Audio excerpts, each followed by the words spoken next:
Hello and welcome to the Nevada Historical Society High Noon with Neal Cobb. Today's topic is Monumental Lies, Early Nevada Folklore of the Wild West with speaker Ron James. My name is Rachel and I'm delighted to be here with you all today. And now I would like to introduce Sherry Hayes-Zorin with the Nevada Historical Society. Thank you, Rachel, and thank you everybody for joining us today for this special Early Nevada Day program. And I'm so glad that Ron said yes to this. Great historian, and so I'm just excited about this today. But thank you, everybody. We so appreciate you joining us with our monthly series. And as always, the Washoe County Libraries are just such a great team, and we appreciate their support and being community partners for our other series, Nevada History on the Go, why we're closed to the public for our renovations and retrofitting. And we are hoping to be back open to the public August of 2026. So we'll keep kind of reminding everybody about that down the road. But I have to introduce our wonderful host and longtime supporter and honorary curator, Neal Cobb, who has been just very passionate about Reno history and has been involved with the Nevada Historical Society at least since 1988. I love Neal, and he is just a fountain of knowledge and loves to share history with everybody. So without further ado, let me introduce Neal Cobb. Hey, Neal. Thank you, Sherry. You're just wonderful. Our speaker today, Mr. Ron James, is known as one of the very, very best managers of the Nevada State Historical Preservation Office. He is also an outstanding member of the Sierra Highlanders. And I'm going to go personal with the rest of the introduction. I missed a program that he had done up at the Historical Society on the history of the Scots, the Scottish nation, and all of the things that happened with the bagpipes, where they came from, and the rest of it. And I wanted to see that, but I had a different engagement and I missed it. So the first opportunity as sheriff of the Westerners, I gave him a call down there at the office, and I asked him if he could do the program for Westerners, and he agreed right there. He's very accessible. But I said, I have a suggestion. And it got very silent for a couple of 4, 5, 10 seconds or whatever. And he says, okay, what's your suggestion? I says, being the name of this group is Westerners, I wondered if you could also add the history of the impact of the Scots in Western history. And he hesitated a second. He says, it's not a bad idea. When he did that program, it was one of the very best, if not the very best, programs that we ever had. He was absolutely outstanding. So hang on to your hats, because he brings to the table wonderful programs, and you're about to enjoy one. Please welcome our speaker today, Mr. Ron James. Well, thank you, Neal, and thank you, Sherry, and thanks to the Washoe County Library, who an institution I love very much, and I hope everyone supports that and the Nevada Historical Society with all your hearts. They really need your help. So become members, support them, do whatever you can to help those two institutions. They're great, and they made me from a small child to a successful historian and folklorist. So thank you for what you did for me. And I'm not sure I can live up to that buildup that Neal gave me. That was actually kind of awful of Neal. He's deep down a really mean person who would say such nice things, because now I've got to live up to it. And Neal, I'm a lot older than I was then, and I'm not sure I've got it in me anymore, whatever it is. But I think we just need to step back a minute and think for what exactly folklore is. It's embedded into the mystique of the Wild West. You know, folklore is difficult to define. When the Funk and Wagnalls produced a dictionary of folklore, mythology and folklore in 1949, they arrived at a definition of folklore and nobody agreed. All the experts disagreed. They had a fight over it, and finally the dictionary published 21 separate definitions of the term. So there's no defining it, but somehow we all intuitively know what it is, and it just kind of sums up the traditional culture, the stories that are told, the cultural practices of a group of people. And how that formed in Nevada is quite a story in itself, and it's a historical process. It has been ongoing. If you have roots in Nevada, or if you've been there for very long, you probably intuitively know it. Maybe you even practice what I'm about to talk about. And we'll need to, when this is over, we'll have to ask Neal, who has deep Nevada roots, whether he's an intuitive liar. If you heard his what he had to say to introduce us, I think maybe he is, but we need to really put him on the spot and really find out what kind of liar he is, because I think he might be one.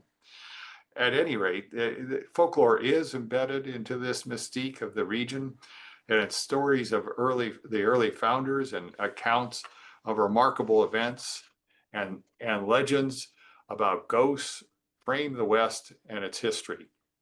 As Nevada's earliest traditions took shape, there was a celebration of deceit, tall tales, practical jokes, journalistic hoaxes, and burlesque lies.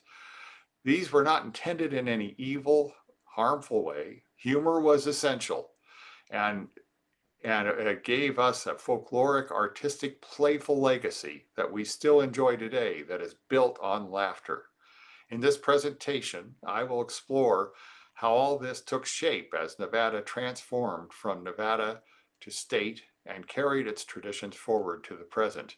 Now, I'm going to try to share, and I'm old, so I don't have a lot of technological skills. So this may be the funniest thing in the whole presentation I give, is trying to share this whole thing. So this is, by the way, live from Story County, which has Nevada as its county seat. Story County is in central Iowa, and we always drive by Nevada, and the high school there has its font and all of its support the Nevada team, which is the Cubs or something like that, and it looks suspiciously like the block and lettering from UNR, and I suspect they sort of bootleg all their stuff from them so they don't have to pay for design. It really is kind of haunting to drive by that on a regular basis and see reminiscences of UNR and my beloved home state. But that's where we are, Story County, Nevada, Iowa, living in the Midwest, nearly 1,700 miles from the subject of my book, has given me perspective. I first conceived of this project in 1980, over 40 years ago, while living in Nevada, not Nevada, and certainly not Nevada, in Nevada. But I had no means to put my arms around it. For 40 years, I wandered in the wilderness, probing here, testing there, repeatedly attempting to find ways to address a topic I knew needed to be handled in a comprehensive way.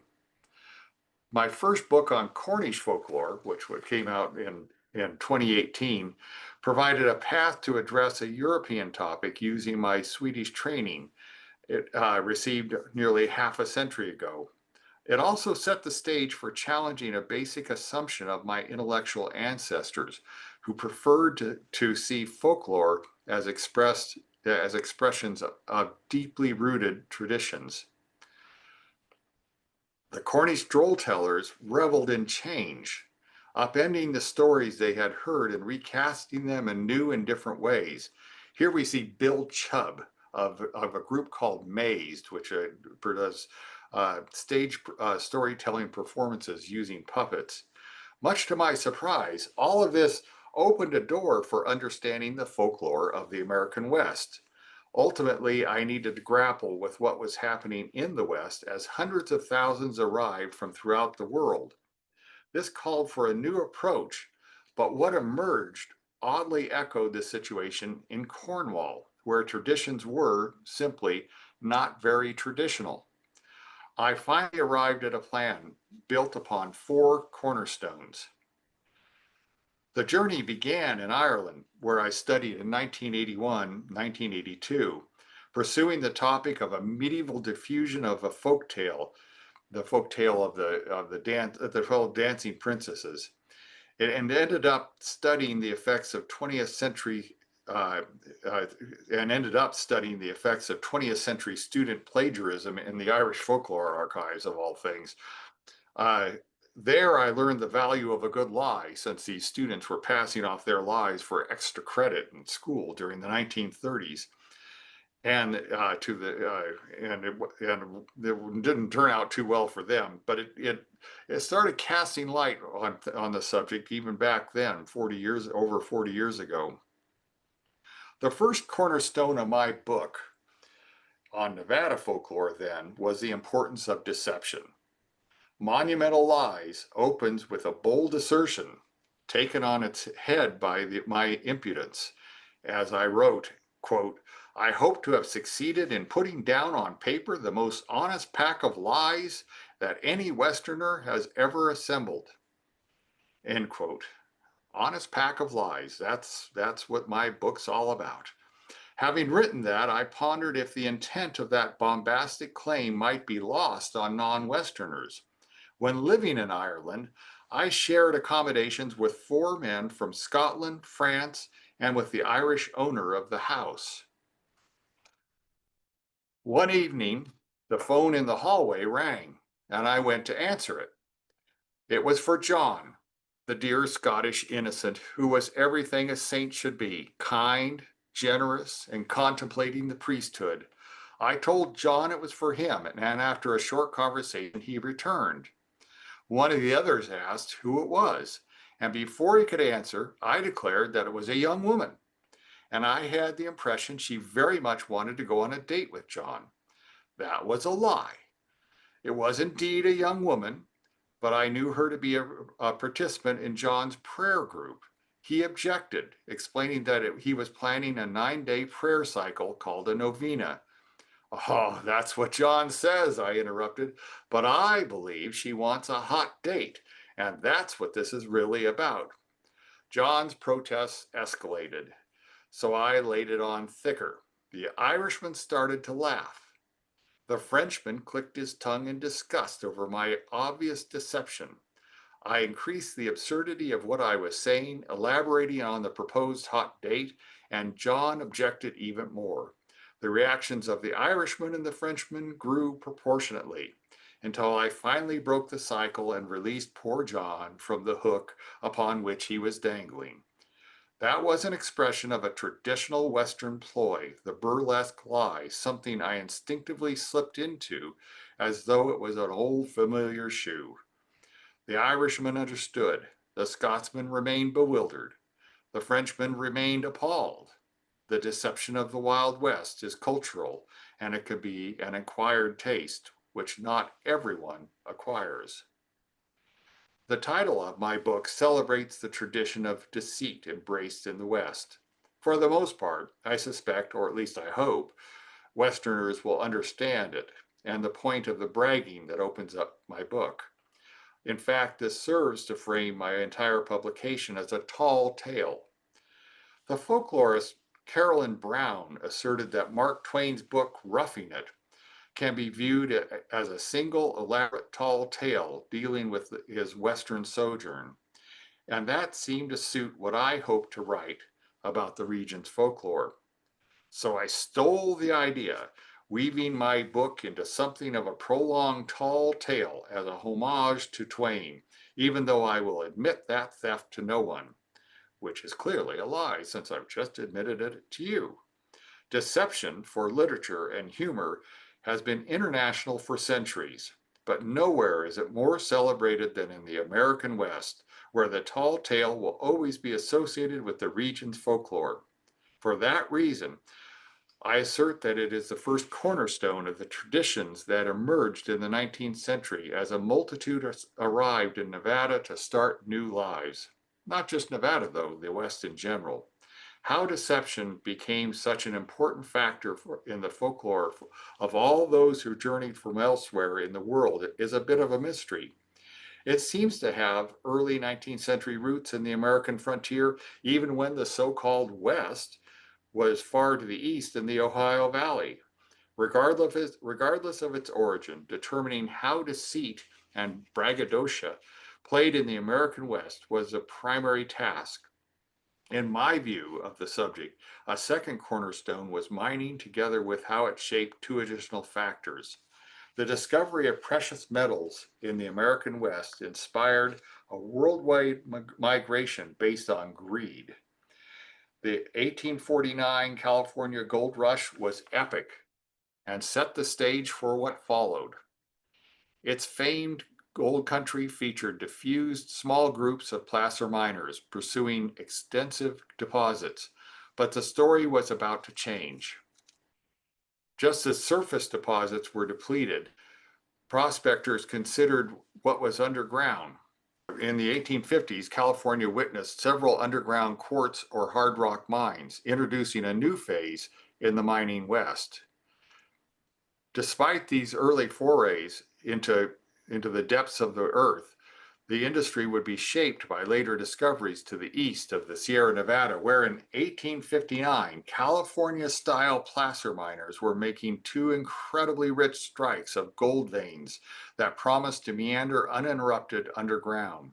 The bonanza that was emerging spawned a great deal of local excitement, but a sense of what was at hand changed when an assay from that summer demonstrated that there were massive amounts of silver, doubling the value of the deposit of gold that was already recognized to be plentiful in epic, mythic proportions. The resulting rush to Washoe redefined the region. Mining would continue to affect the folklore that emerged, providing the source of stories told by residents and by workers who, with their own developing folklore, what scholars call labor lore. The importance of this Comstock lode was sufficient to change the industry worldwide for half a century or more, but the riches it produced became an inevitable focus of legend. People told stories about the first strikes, about participants in the first days, about thousands of miners who arrived for good jobs, about the effects of living next to industry, about the consequences of acquiring sudden wealth. The gold and silver were at least as prolific in generating stories as they were in producing bullion. For example, the moment of discovery was featured in regional folklore, and true to the early idea formulated by the folklorist Axel Ulrich with his early 20th century epic laws of folk narrative, it was celebrated by generations of artists. So you see, you've also, I've seen this image before in one form or another. It's very common and was continually repeated by artists. At the same time, mining inspired two critically important demographic aspects of the West, our two final cornerstones of early Western mining. The first of these came in the form of the dramatic population changes. This was fueled by the hundreds of thousands of people who flooded into the region, beginning with the 1849 California gold rush. But they didn't simply arrive, they were constantly on the move. The society these people built was based on what they brought with them, even while there was a new emerging regional profile, unique and separate from the rest of the continent and from the west of the world. It was the West. Repeated impressive precious metal strikes and subsequent rushes continued to inspire immigration in epic numbers. But as thousands settled someplace in a single season, so too could they abandon it in the next. And I want to bring your attention to this painting. This is from the US Capitol. And I think many of you will recognize it. For Nevadans, this is kind of an important landmark. I see this every time I drive over Highway 80. This is those granite bluffs over at Donner Pass, right? I mean, it certainly looks that way to me. These people have finally crossed the last of the summits, the mighty Sierra, and are looking out at California, which, for those of you Nevadans who don't know, that's the state to the west. And so this is their moment of final victory in their long trip across the nation. Well, I was in the Capitol with my National Historic Landmarks Committee. I was the chair for that for 4 years in the first and beginning of the second decade of this century. And we were being given a tour by the architect for the U.S. Capitol. He's the guy who's in charge of all building projects within the Capitol. And he took us on this tour, and he pointed out this painting, and he said, and this is in Colorado as they crossed the Rockies. And I said, no, that's not. That's crossing the Sierra. And he looked at me like, I am not going to change my spiel. That is Colorado. And I said, no, it's Nevada. There's no question about that in my mind. This is the Sierra as they are entering California. And I thought, you will not change it. You're going to continue to say Colorado, because the East simply will never understand the West and doesn't even care to understand the West. But this book, and what I hope this presentation can help you do, is a way to understand how Nevada and Western culture at its heart, the folklore of its culture, was shaped in this new way to give us an understanding of what this is all about. So then the second of these demographic cornerstones was the diversity of all these people who rushed in. The people attracted to the region. At the outset, there was a variety from the eastern states, but this was quickly swamped by the arrivals from everywhere one could imagine. Added to the mix, there were tens of thousands of Europeans. Irish miners from Cork brought their own tradition, including the Irish language. But there were also Cornish miners, Scots, English, and Manx, as well as thousands of representatives from everywhere else on that continent. Add to this, people from Africa, and then there were thousands from China. Communities came, and then the communities of Nevada and the West became truly international. Our background here, by the way, is a photograph of a tin recovered from a Chinese American site that an archaeological team that my agency helped fund to excavate. And these Chinese characters read Yin Shan, which means silver mountain. The mountain is at the bottom. You can see it kind of looks like it. And this is used also in the character in the name Gumsan, which is the name for Golden Mountain, which is what the Chinese referred to as California. So California was Gumsan, which is using the character upper left, which stands for gold, and then the lower one, which stands for mountain, and then the character on the upper right is a modifier of gold, and it makes it read gold, but not really. In other words, from their that language's point of view, silver, yin shan, silver mountain, which is how they referred to Nevada, and they were part of the great diversity and cultural mix that made up Nevada.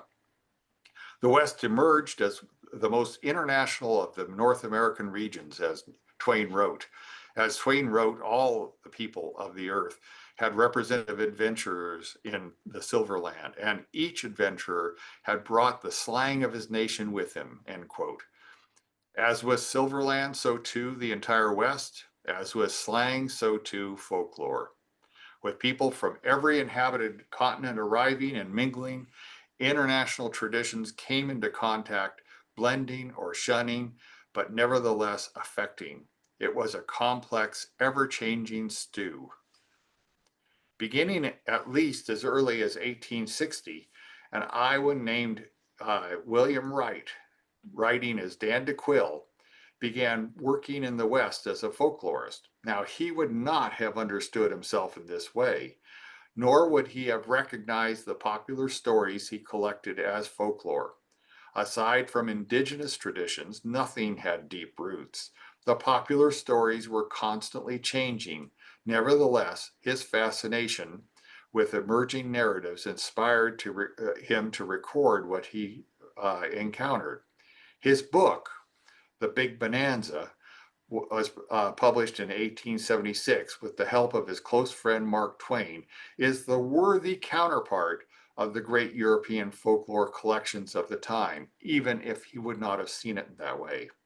What appears in this and many other sources is a kaleidoscope of stories combined with a wide variety of day-to-day practices thriving under the umbrella of folklore. One of my favorite favorite Iowan experiences was when my wife, the talented Nevada historian in her own right, Susan James, and I traveled to West Liberty, which is off in the southeast corner of Iowa, to find poor Dan DeQuille's grave. And there it is. He came home after a long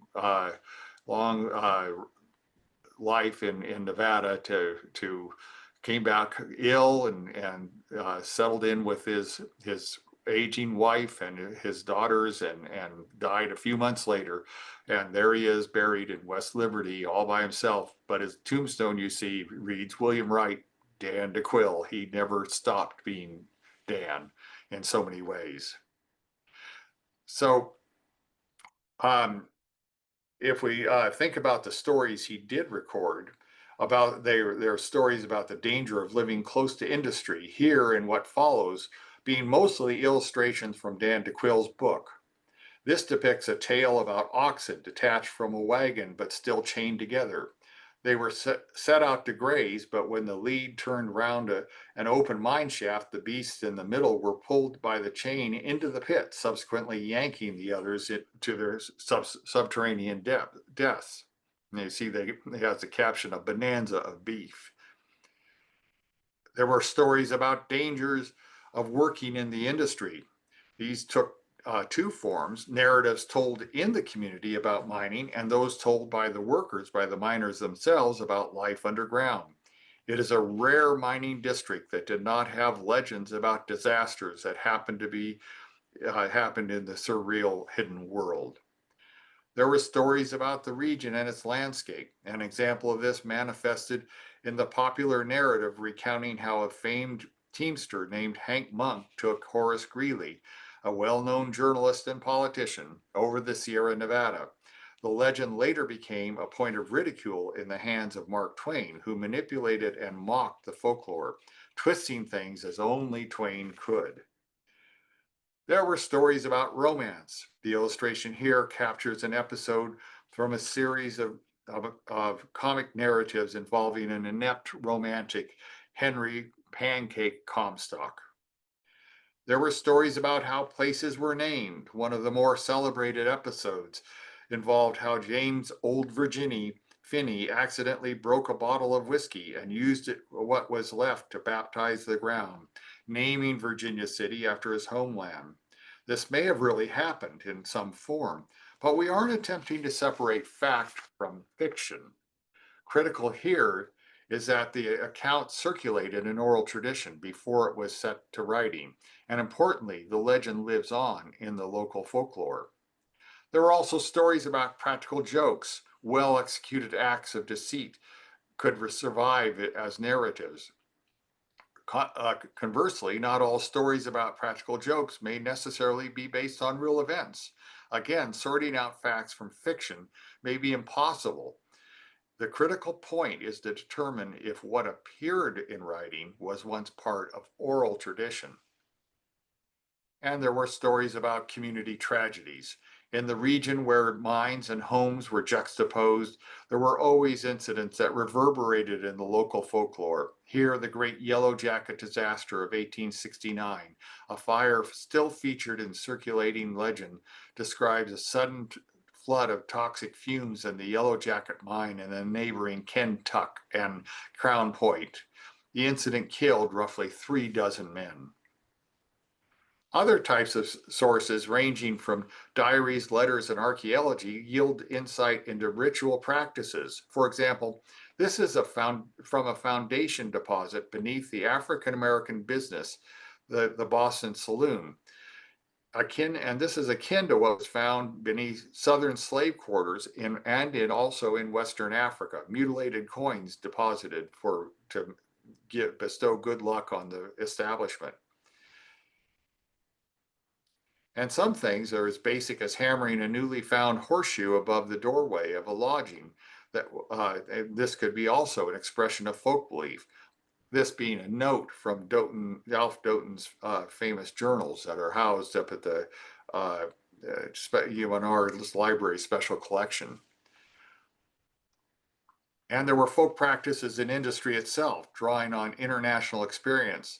This includes emerging exotic terminologies and techniques everywhere, everything from shoring up tunnels to processing ores. Mexican miners, for example, preferred to leave pillars of rock to prevent the collapse of underground excavation, avoiding the expense and the effort to install wooden supports. They also advocated a solar-based, easily installed mill known as an arrastra. Cornish miners imported their own terms and technology, including, of course, the famed Tommyknocker, the supernatural being derived from the Cornish knocker. In this case, however, the entity took its own unique Western journey, blending and flirting with the ghosts of dead miners. All this was seasoned with deceit as the key cornerstone of the emerging folklore of the West. I identified this as manifesting in 4 closely related varieties: the tall tale, the burlesque lie, the practical joke, and the journalistic hoax, each of which could subsequently be featured in traditional oral narratives. Nevadans often celebrated this part of their culture with references to the Monumental Lies Club. It remains uncertain if the club actually existed, or if the hoax inspired its organization. According to a tradition, expert liars were awarded a lapel pin in the form of a golden hatchet, something I was awarded in recognition of my skill in this matter. And I proudly wear it on my lapel, which you can gaze upon with envy at the end of these slides. This device was crafted specifically for this purpose by Herbin Jewelers in Nova Scotia. And anyone else can be free to purchase this honor for themselves, because of course I was not awarded anything. The only honorable way to wear a hatchet pin is to obtain it and then claim it was earned. One should lie about earning such an honor. And by the way, the gold hatchet was crafted to celebrate Arcadian heritage in Canada, a completely different folk legacy, for that needn't inhibit a committed liar when it comes to co-opting someone else's traditions. Deceit, as a cornerstone of regional Western folklore, took root in the communities that formed on the mining frontier, affected as they were by the historical, industrial, and demographic consequences of precious metal rushes. Anyone left bewildered by this dizzying tangle of deception is simply taking part in the regional folklore. Even if it is as bafflingly, even if one is only taking part in this whole tradition as the baffled brunt of the joke. The bedrock of early folklore continued and continues to reverberate despite ongoing demographic pulses of people leaving while new ones arrive. As all Nevadans know, the state is full of people who left and people who are arriving. In the face of repeated generations of newcomers and subsequent departures, folklore clings to the land. Many of the oldest traditions survived in one form or another, even as they were transformed by inevitable change and the decades that passed.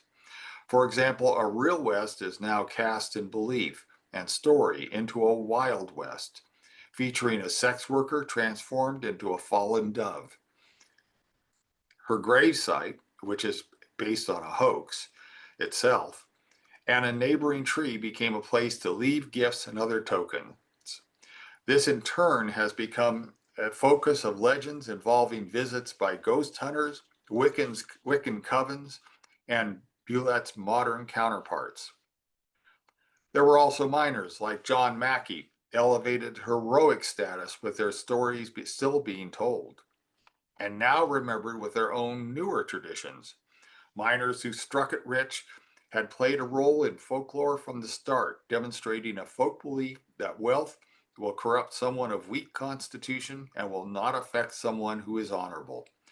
This statue, crafted by the same sculptor who executed Mount Rushmore, is now the focus of campus tradition that often includes paint and women's clothing, followed by a good cleaning. There are also stories and new beliefs to explain a 19th century unblindfolded statue of justice, which is identified as one of two in the nation without a blindfold, because the Wild West wanted vigilante justice to seek out criminals, even though research demonstrates that this was not the case, and there are dozens of other unblindfolded examples in the nation. And there are annual festivals, outhouse races, a Rocky Mountain oyster cooking competition, and of course, the famed annual camel race that was inspired by a journalistic hoax itself, this dating to the late 1950s, based on a folk tradition about camels imported to the West a century earlier. In all this bizarre assortment of ever-changing folk traditions and narratives has been a challenge to capture, if not present. And understanding in a single volume it has itself been a challenge. Here stands the Yellow Jacket hoist work, the scene of the infamous disaster in 1869. It became part of 19th century folklore, and as indicated, it survives to the present as a local legend. Now the focus of ghost hunters who add a new layer of folkloric involvement of modern Nevadans and Westerners.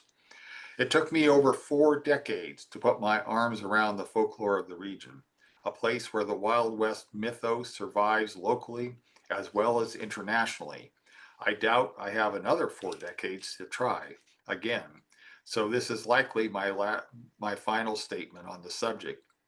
And I'm telling you, I ain't lying.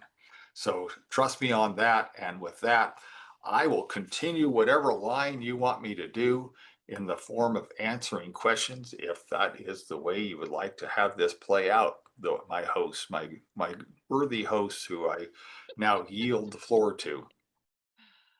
That was great.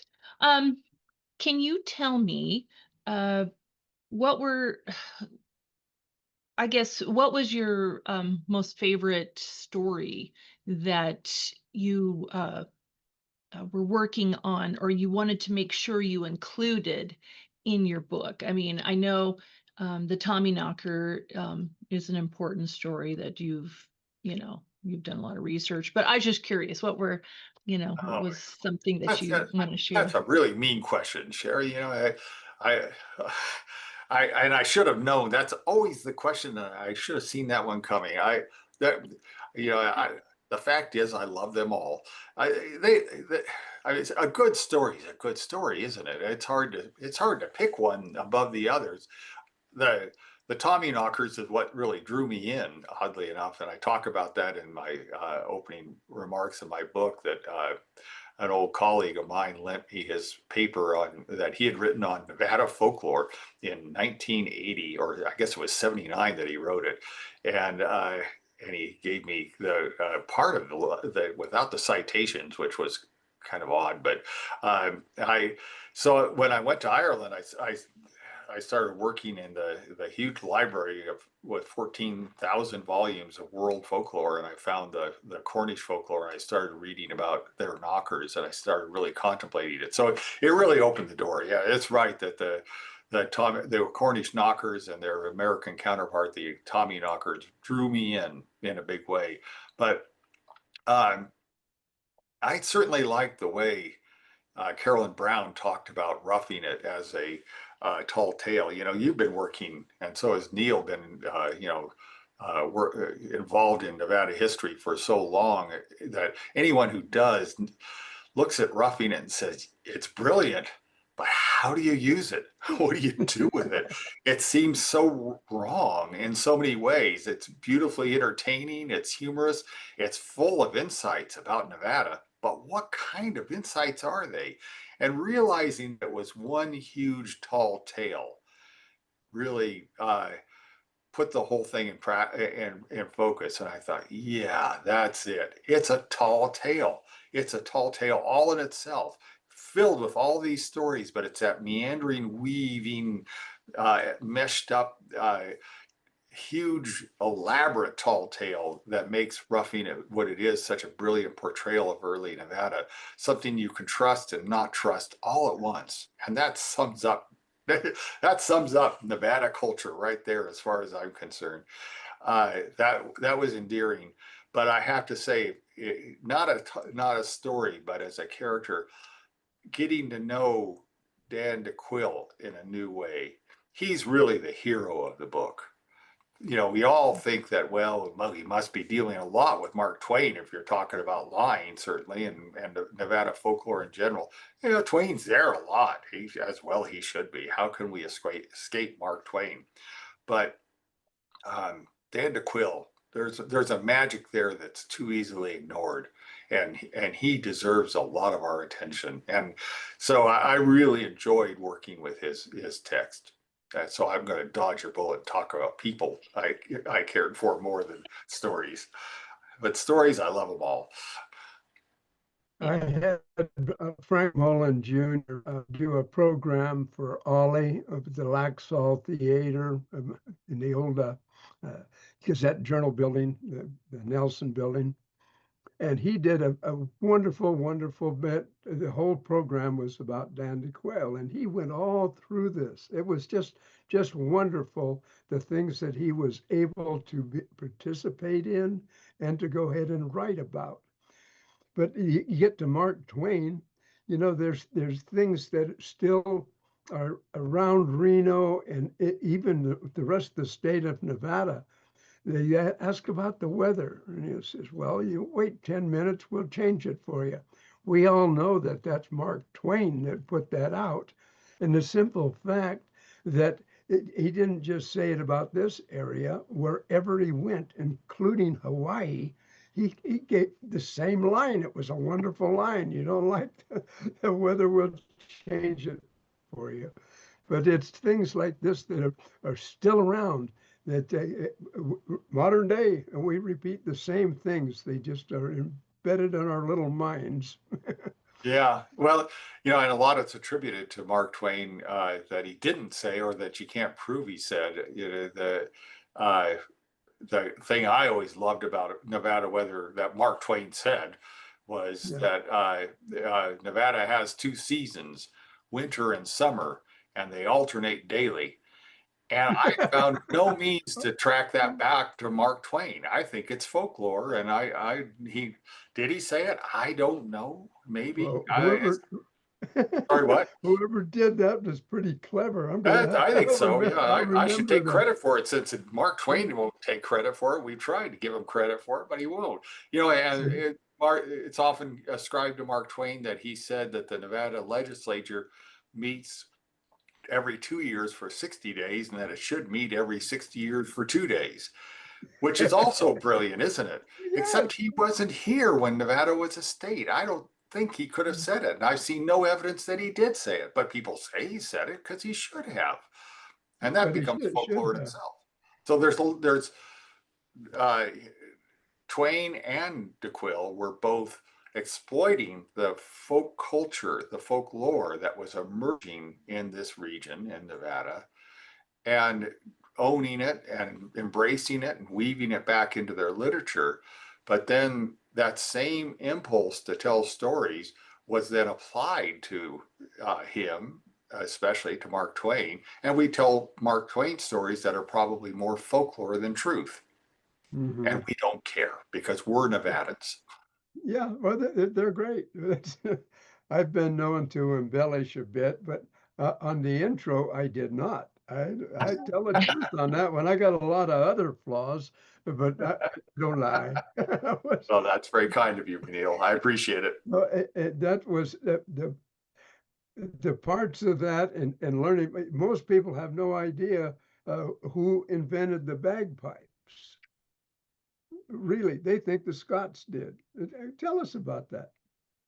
Well, it comes from the Middle East, and it's thousands of years old, and it was imported to the northwest uh, of Europe into Britain and Ireland by the Romans. So, yeah, and it was a folk dance instrument, obviously, and the Irish really imported the Irish war pipes, which was taking a sweet little dance instrument and making an instrument into an instrument of war, as only the Celts can, and brought it to Scotland, where they said, "Oh, you got it wrong," and they added another drone and made it even louder.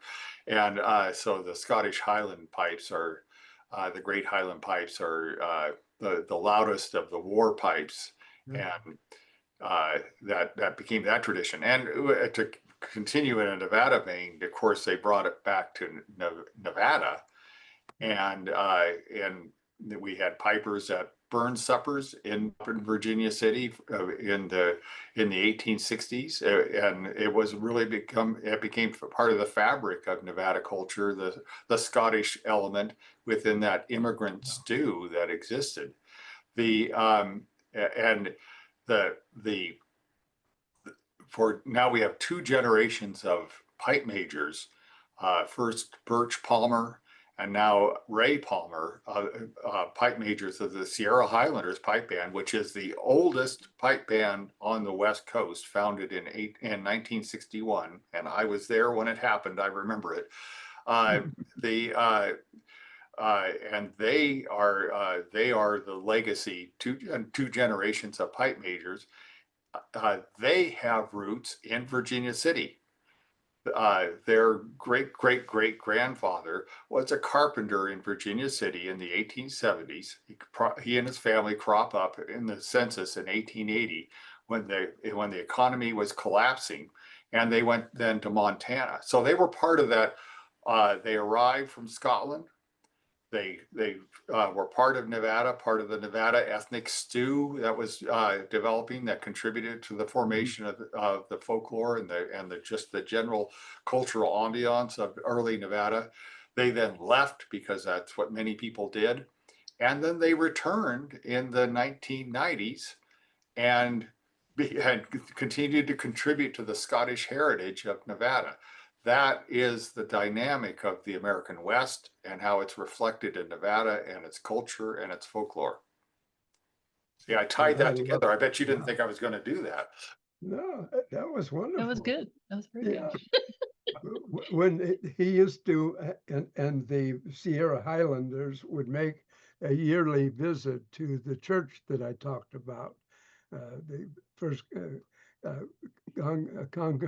congregational church. I got a thing going here, but I knew they were coming, and they had the blessing of the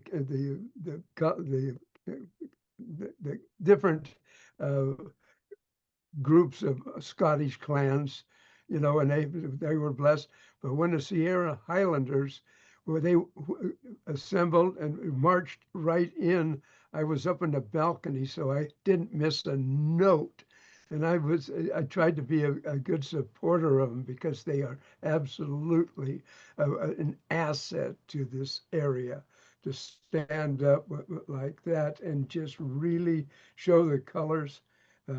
My wife and I, we went down to the gathering of the Highland clans in California, 2019, I think, and 22.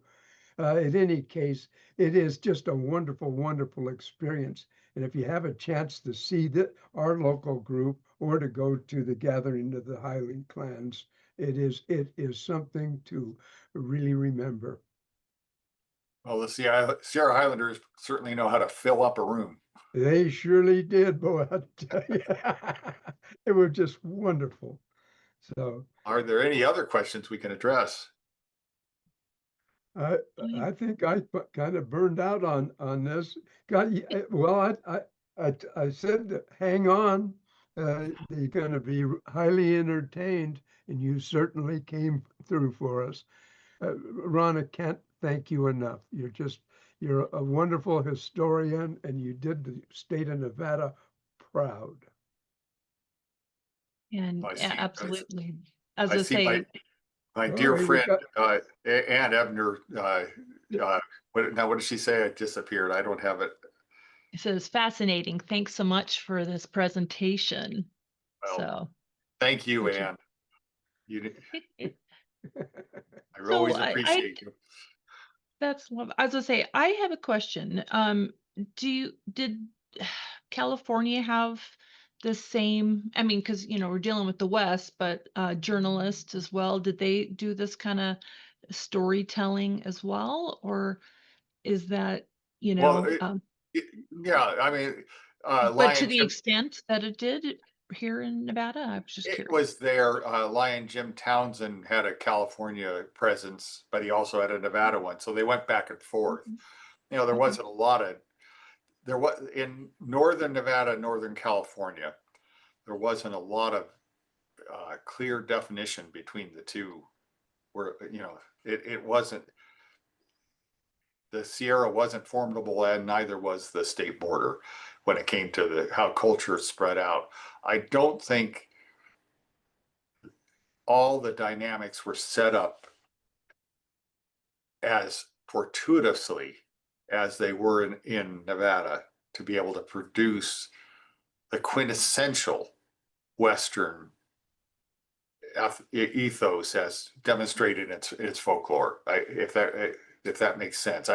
Whatever was going on in California was different, complex, affected by all sorts of things. They had their own equation. As you know, the West is the biggest region in the entire nation. Uh, you can't summarize, oh, the West is like this, but Nevada really typified this whole aspect that I'm driving at, the Western tall tale and exploiting the tall tale for this and leveraging the deceit to the maximum so that you really celebrated the burlesque lie, the journalistic hoax. And I'm not sure you could get away with that journalistic hoax to the degree that it was in Nevada in a Bay Area newspaper. It just wouldn't have worked as well. It worked in Nevada. It wasn't too large. It wasn't too small. It had everything going for it to allow that aspect of its folklore to fluoresce. Maybe a California historian or folklorist would challenge me on that and say, "Oh no, we did it just as well, or we did it with our own flair." But I just don't see it myself. I think Nevada was just right to express it. And Samuel Clemens and William Wright were somehow intuitively honed in on where they needed to be. They needed to be in northern Nevada at that moment to become the true spokespeople of the American West. And I've always said that without his Nevada sojourn, Samuel Clemens would have never become Mark Twain. He may have been born, Samuel Clemens may have been born in the Mississippi drainage area and raised in Hannibal, Missouri. But Mark Twain was born in Virginia City, and he couldn't have been born anywhere else. From being from Missouri, he represented an important synthesis of two storytelling traditions that manifest in the South and in the Midwest, because Missouri can't figure out whether it's Missouri or Missouri, whether it's Midwestern or it's Southern. It's both. And he was both. Well, he had, in a lot of ways, 2/3 of the nation's cultural heritage within him. But when he came west, and he had been known in Missouri for telling stretchers, and everyone said, "Oh, they tell stretchers." Well, they didn't know what to do with that. Frankly, I don't think he knew what to do with that. But when he came to Nevada and became friends with Dan DeQuille, who had been practicing the journalistic hoax and had been celebrating the Western tradition of deceit, Mark Twain learned what to do with his stretchers and became a formidable liar in writing. And by synthesizing then his cultural baggage from the South and Midwest and blending it with the West, he became, as he said, I am not an American, I am the American, because he then was all regions of the nation sewn up into one. He figured out how to use the tall tale and turn it into a literary masterpiece.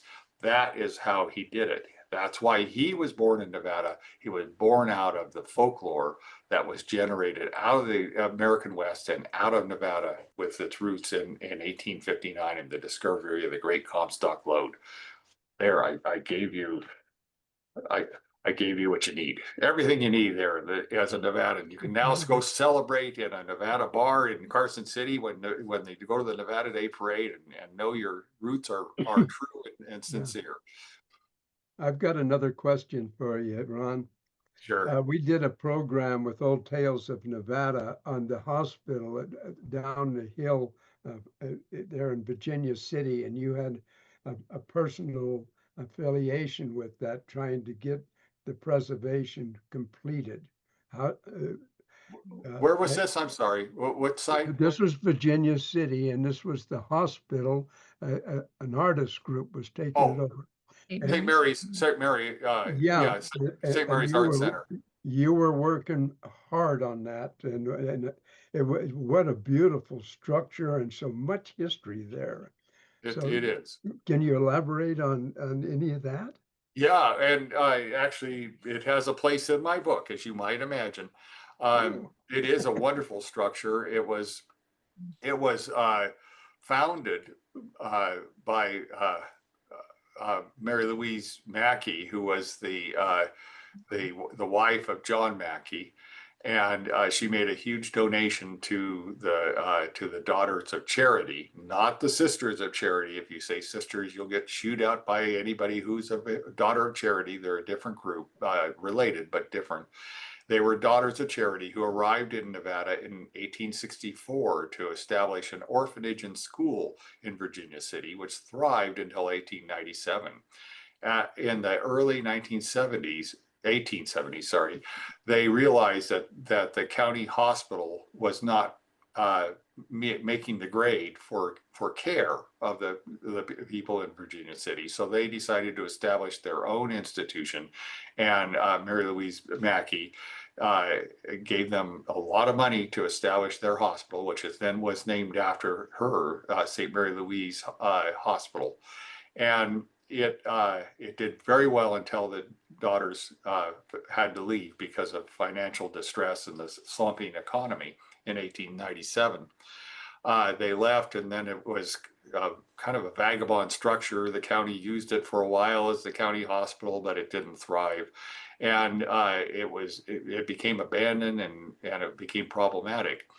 It then I think it started in the 1940s. There was some vision about creating an art center there, which has been a peculiar metamorphosis for Virginia City. It always reinvents itself. It always imagines a new character, a new role to play in each era, each generation, and it had become something of a artistic bohemian enclave from the 1920s. Well, a group of them decided they needed their own art center, and that's how the whole thing started. In the midst of all that, there are ongoing stories about the ghosts of St. Mary's Art Center, the old hospital. There's a room up in the top floor with bars in it that used to be the padded room where mentally disturbed people were kept. And that's one of the favorite places for ghost hunters to go, because the inhabitants of that cell were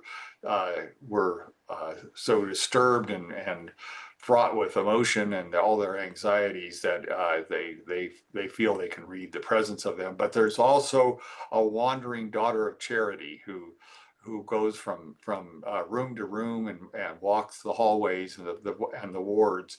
So there are stories told about her, wonderful folklore told now about the past, because the folklore of the West now lives on frequently in stories about ghosts. Mhm. Yeah, that's the Yeah. same kind of a thing that in Gold Hill Hotel. we stayed in one of the rooms that was supposed to be one of those. And my wife got up in the middle of the night to use the restroom, and she took off running. The floor was so out of level, it was ridiculous. And then she had a bit of a time getting back up to get in bed. So, but it was lots of stories, wonderful stories, and I like I just I I eat them up, but I sort them out too. So Oh, see, I don't sort them out. I just eat them up.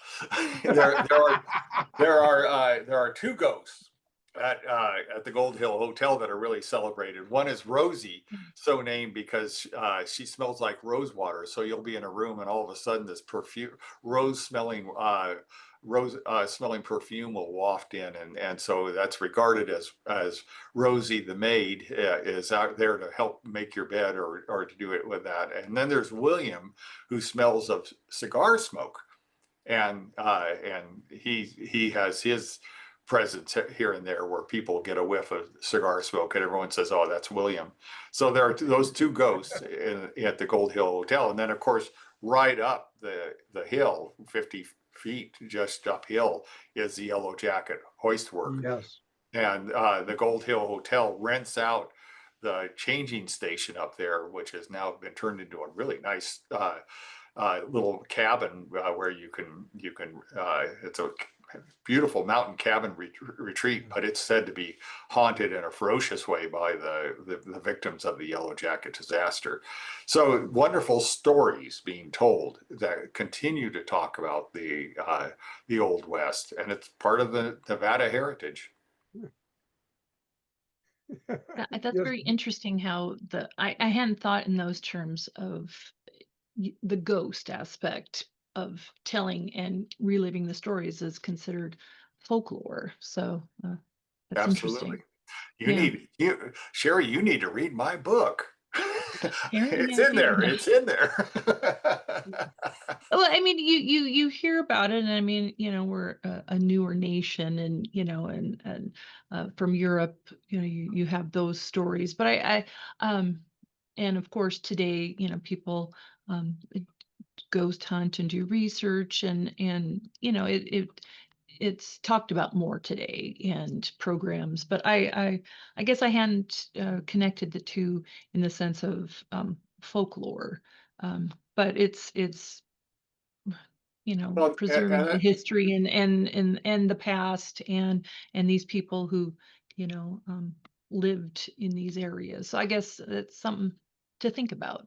So and that was what really yeah. troubled me since 1980 when I was first introduced to this topic and realized that something needed to be done with it, but I couldn't figure out for the life of me what. I was attracted to folklore because I liked the idea of stories being really old. I went to Ireland to study a story that I believe had medieval roots, but in fact was in the Irish archives because some schoolgirls plagiarized it. So it didn't have those deep roots, and it shattered my whole worldview. There was only one way to get solace in Ireland, and that was to go to the pub. Or it was a disaster. I didn't know what to do with it, and then I came back to Nevada, and it started just. I'm not real bright. It just slowly emerged. It only took, over 40 years to finally figure out how to put my arms around this. But the fact is, Nevada, what folk tradition is not as traditional as you think it should be. And we all know that. Move into a new house, put up the Christmas tree over in that corner, and next Christmas try to move it to another location. The kids will say, "No, the Christmas tree belongs over there." Traditions take root very quickly. And the people who arrived from everywhere in 1859 quickly formed their own traditions. And those traditions sunk very deep roots very quickly. And they continue to resonate.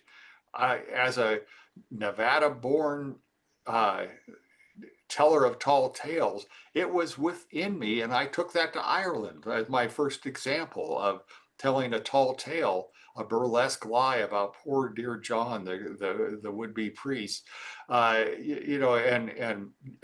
placing him on that hook, dangling like that, was a Nevada brand of cruel lying and having a good time with it.